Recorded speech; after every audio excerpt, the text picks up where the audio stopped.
For opening meditation, I would like to take a second to have a moment of silence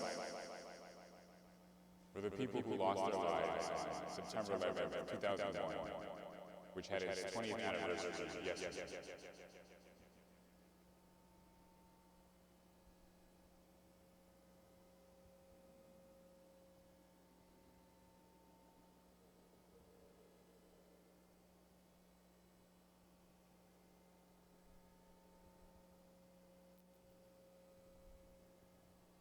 Namo Amida Butsu. Namo Amida Butsu. Namo Amida Butsu. Namo Amida Butsu. We'll continue today's service with Super chanting of Junina. Oh, sorry. What page is it? I had it bookmarked, so I didn't check the page. It's on page 35.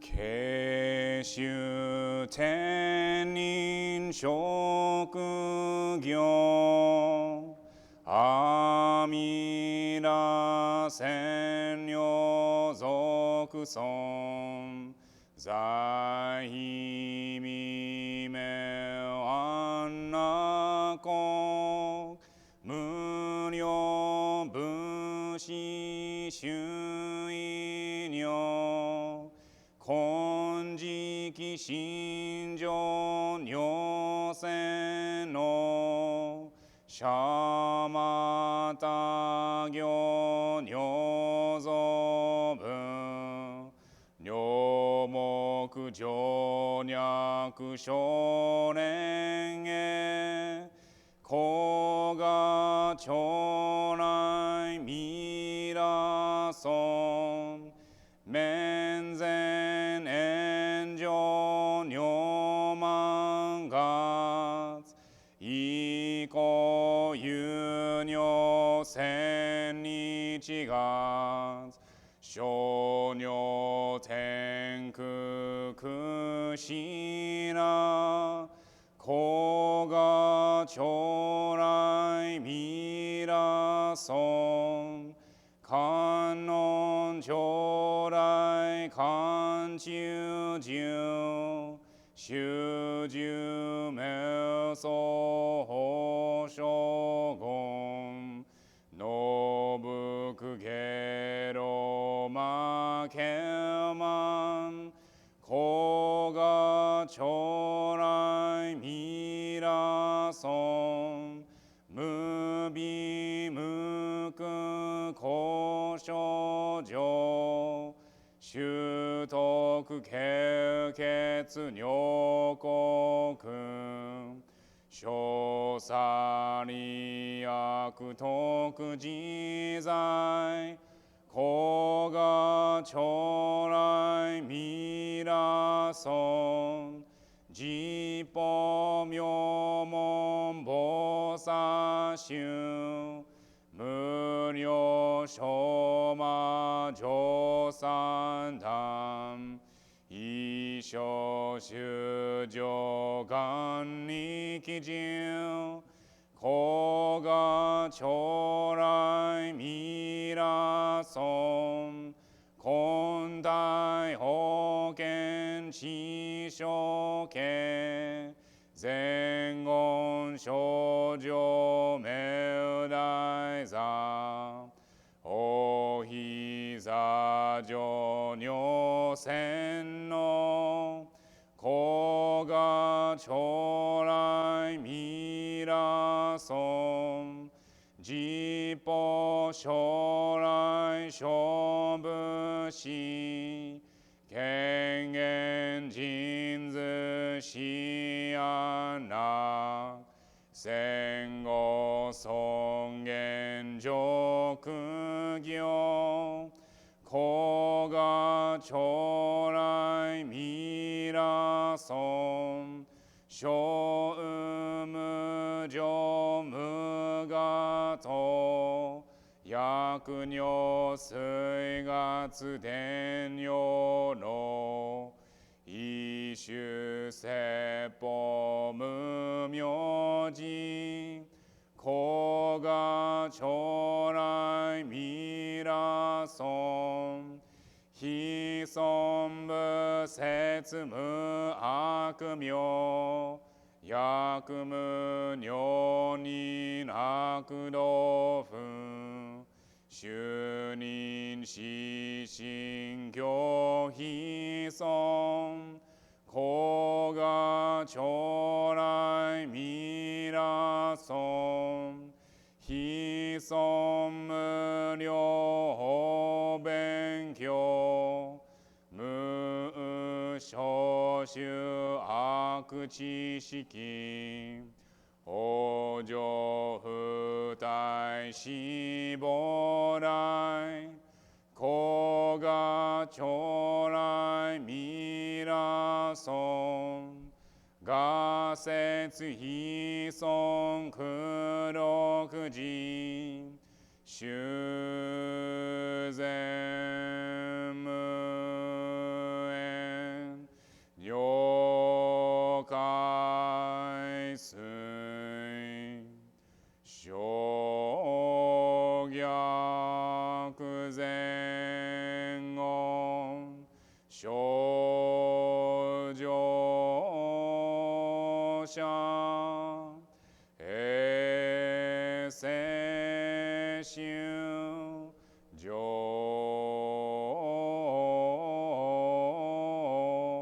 小意根ナマンダベナマンダ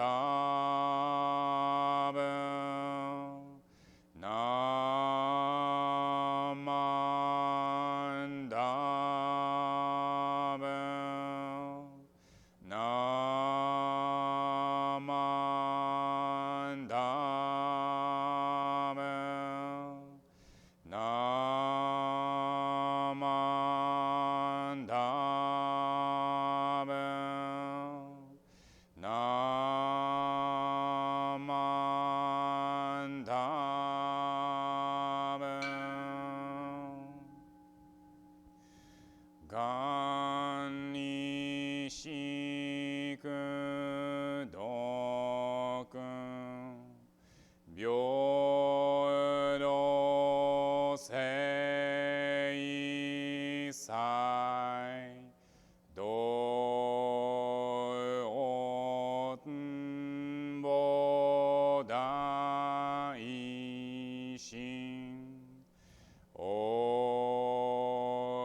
生安那公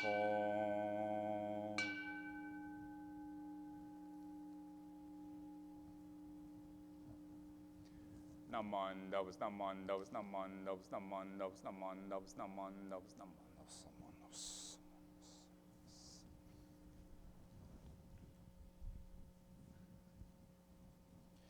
We'll now have the recitation of the golden chain. If you could all please rise if you're able to do so. And the golden chain is also on page 5. I think it's also on the screens though. Golden chain. I am a link in Amita's golden chain of love that stretches around the world. I will keep my link bright and strong. I will be kind and gentle to every living thing and protect all who are weaker than myself. I will think pure and beautiful thoughts, say pure and beautiful words, and do pure and beautiful deeds. May every link in Amita's golden chain of love be bright and strong, and may we all attain perfect peace. Namo Amida Butsu. Namo Amida Butsu. Namo Amida Butsu. Naman Dabutsu. Naman Dabutsu.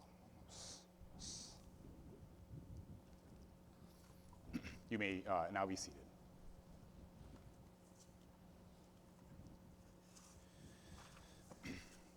Good morning, everyone. Thank you for coming to our first Sunday service for this school year, although the Dharma School won't actually start until October, but it's good to see everyone that was able to attend today. I'll now give the Dharma message. So as I mentioned earlier in the meditation, yesterday was the 20th anniversary for September 11th, and I'm sure if people were not very, very young, you probably remember that day kind of vividly, or at least I do. I was in 8th grade. I remember I was in 8th grade, and I don't know, maybe shows my age, but I remember my dad waking me up in bed and telling me that something had happened, right, that like these planes had crashed into the Twin Towers. And so I, at that time, didn't really understand what was going on, and I remember it feeling really kind of like a dream, like it wasn't real.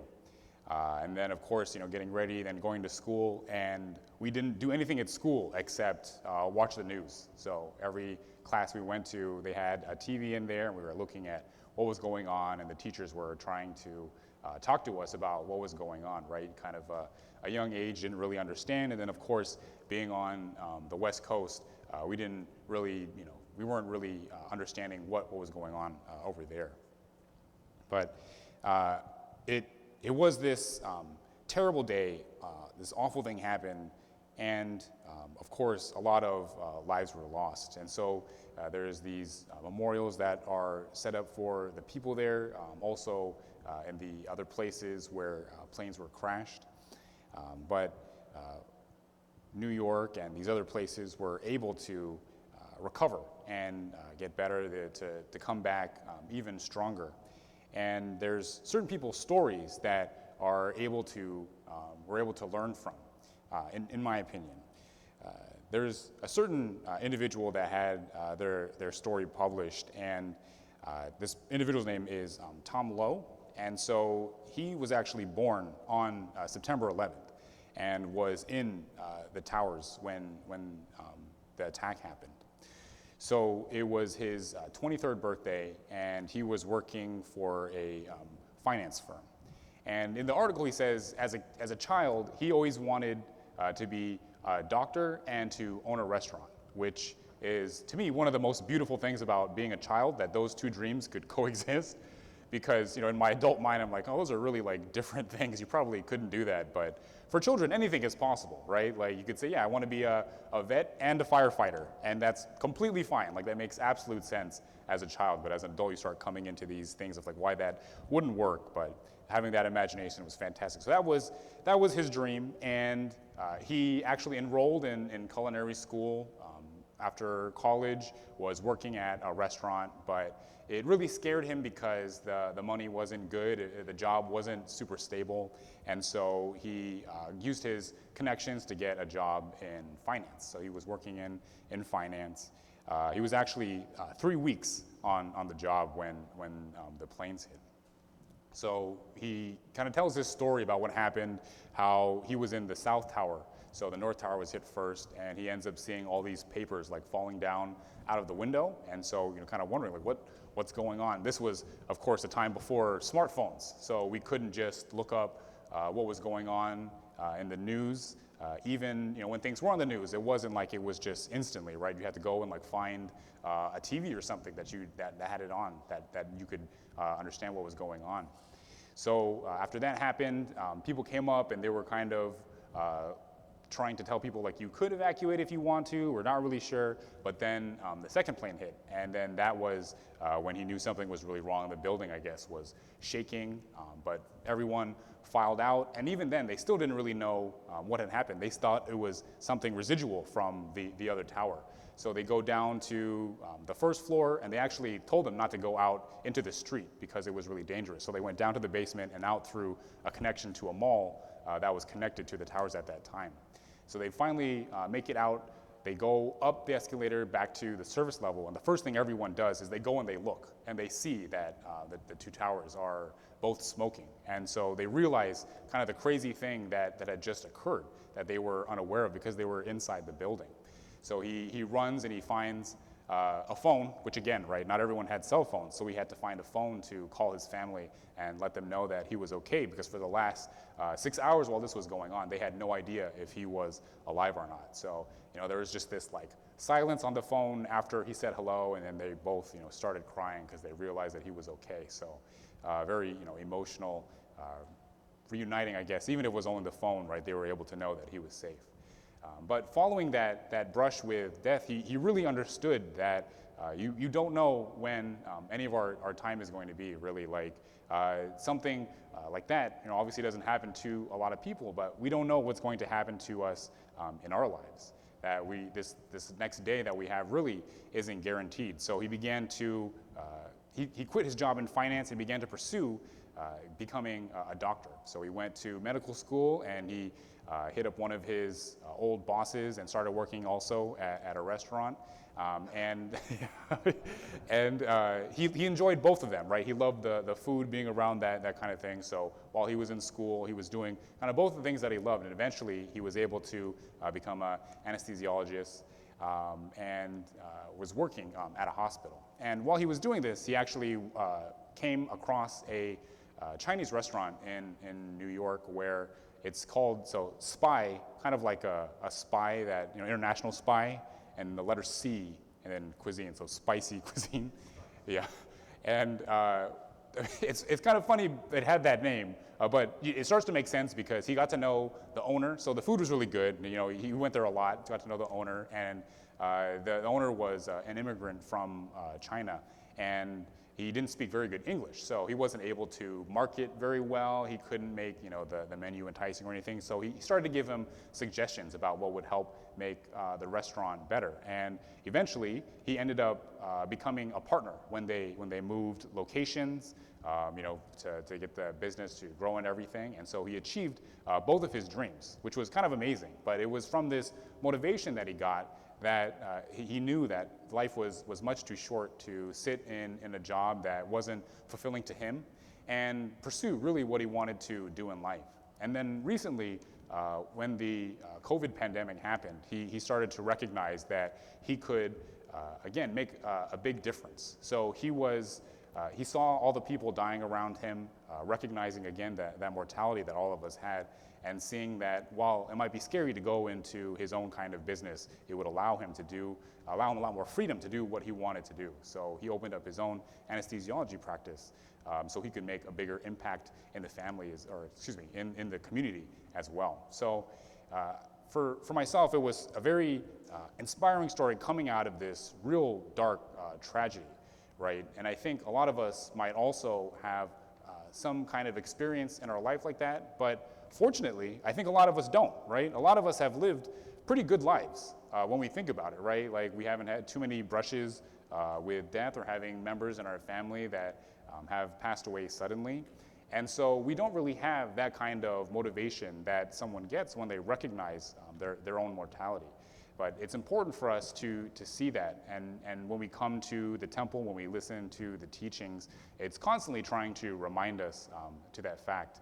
Of course, later today, we have our Shotsuki service, which is almost like a monthly reminder to us to remember the people who have passed away, but then also to reflect on ourselves and see that we also are subject to that kind of impermanence. But just learning about the impermanence, thinking about it, that's really not what Buddhism is trying to teach us or push us to do, right? We don't want to be just like afraid, not to do anything, or to be paralyzed by this kind of fear, but rather to push us to do what is most fulfilling in our lives. So he left a job that was not fulfilling for him and went on to do something else. And that's his personal decision, which is one of the great things about Buddhism, is that it's up to each of us to figure out what's fulfilling. Maybe someone else would find something really fulfilling in finance, and that was something that they need to pursue in order to make their life the most meaningful. But ultimately, it's up to each of us to find that own kind of motivation for us to figure out what it is that we want to do in this life, right? Livelihood, of course, is one of the 8 noble truths, and that's one of them, one thing what we're doing for our job, but it really goes into all aspects of our life. What are we doing with our work? What are we doing with our friends, our family? What are we doing just in our spare time? What are we doing with this life that we're given on this earth? So I hope as we continue to remember and mourn people who have passed away in the past, we look to the future recognizing our own impermanence and make these decisions to really make the most out of all the time that we're given.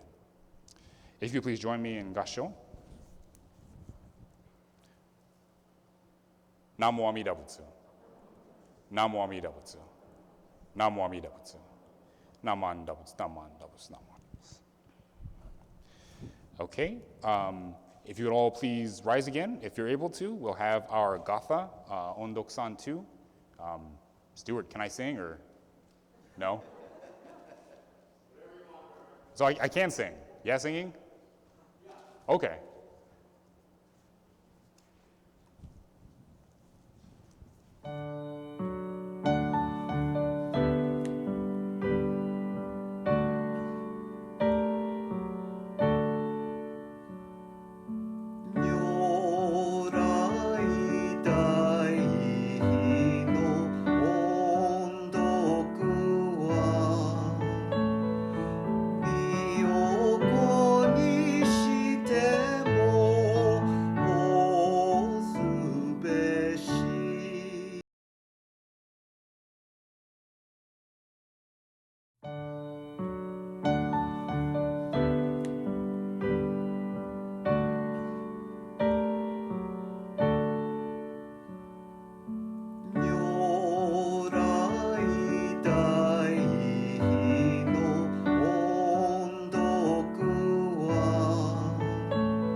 I'll now read today's closing meditation.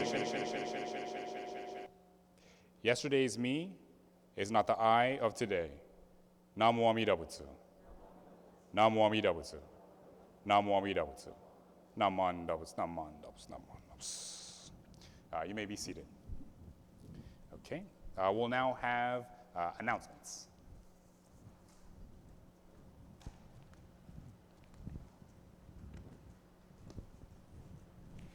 Good morning, everyone. Thank you so much for joining us today. It's great to see this nice crowd here, and for those of you virtually, welcome. I just have a few announcements to make. So those of you that are here today, if you wish to be contacted in the event that we find out that maybe somebody who was here today contracted COVID, we do have some sign-up sheets out at the entrances when you came in. So feel free to do that. We're not going to do anything with that information other than contact you if we do hear of an incident, okay? I wanted to personally thank all of you for your support in our virtual bazaar this year. It was very successful. We got through the program, we got through the bentos, and the final phase is our merchandise. So just as information, the merchandise has been ordered, and we should be receiving it towards the end of September. So if you ordered it, whether you wanted it delivered or to pick up, you will receive an email prior to that, maybe a week before, to let you know what time you would be coming to pick up and what day, and also what day we would be mailing it if you were asking it to be delivered. So just hang in there. We didn't have stock because we wanted to make sure we ordered just what people ordered. So we had to wait till after the deadline before we can order everything. We have a request. We are looking for a cleaner to clean these drapes. And we hope you don't look too closely because they're pretty filthy. And now that we're using this, our Hondo in here every week, we're looking for somebody to clean them. So we've made some phone calls, and it's a little difficult because most of the calls we made is from some 800 number, somebody back east or whatever. So if any of you know of a local cleaner who'd be able to tackle something like this, we don't know if it's going to fall apart when we clean it, and we may have to replace them, but they do need cleaning. So if you know of somebody, please contact the church office. And speaking of the church office will be opened on Sundays from 8:30 to 10:30 in the morning, except during the time we're in service. So you can, and you can always call the church and leave a message because we are monitoring all of the voicemails. So the other thing is, while we're having services, we do have the No Kotsudo open. So if you would like to visit after service, you are welcome to just go back there through the hallway. And we are also monitoring that to make sure there's not too many people in there at one time, but you are welcome to go in there and visit if you'd like. And next Sunday will be our Ohigan service, and it'll again be at 9 o'clock, both in person and virtually, so we hope to see you then. Does anybody have any other announcements? Thank you so much for attending. We're now going to have the video announcements, so you can stay and watch those. And have a safe day, safe and healthy day. Thank you very much.